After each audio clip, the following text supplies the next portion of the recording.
Salamlar yoldaşlar. Bugün ingilis öyrənərkən ən çox etdiyiniz səhvlər və edilən səhvlər haqqında danışmaq lazımdır.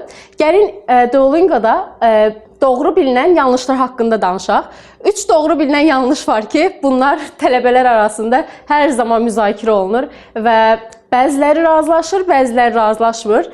Ən böyük müzakirə olunan söhbət odur ki, Duolingo götürənlər və yaxud da ki, ümumiyyətlə Duolingo imtahanı TOEFL-dan və IELTS-dan daha asandır və bir çox tələbələr də asan olanı seçirlər. Lakin bu tamamilə yanlışdır. Çünki bu, sizin öz səviyyənizə uyğunlaşdırılmış bir ingilis dili imtahan sistemidir. Yəni, siz əgər cavabları doğru versəz, nə qədər çətin cavablara doğru cavab versəniz, deməli, daha çətin suallarla qarşılaşacaqsınız. Bu da o deməkdir ki, deməli, sizin layiq olduğunuz, ingilis səviyyənizə uyğun cavabı və nəticəni axırda alırsınız. Bu o demək deyil ki, daha asandır və yaxud da ki, daha fərqlidir.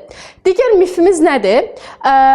Cavabları və yaxud da ki, hazır sualları imtahanlardan öncə əzbərləmək. Ki, biz bunu əslində IELTS və TOEFL-da da rast gələ bilirik. Ki, deyirlər ki, speaking cavablarını əzbərləyin, şablon cavablarla gedin. Lakin bu, sizi tamamilə yanıldır və nəticənizi əslində bilmədən aşağı salır.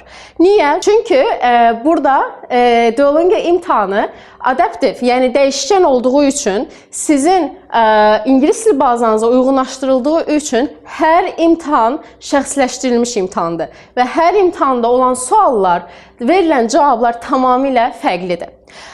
Digər bir mif odur ki, siz sadəcə Duolingo imtahanını, cavabını və ya nəticəsini yüksək, yaxşı almaq üçün qrammatika bilməyiniz kifayətdir. Bu tamamilə yanlışdır. Çünki Duolingo imtahanında 4 main skills, yəni reading, listening, writing və speaking yoxlanılır. Bu da deməkdir ki, sizin həm yaxşı danışıq bacarıqlarınız, həm yazı bacarıqlarınız, oxuma və eşitmə bacarıqlarınız yüksək səviyyədə olmalıdır ki, yaxşı nəticələr alasınız. Yaxşıydı?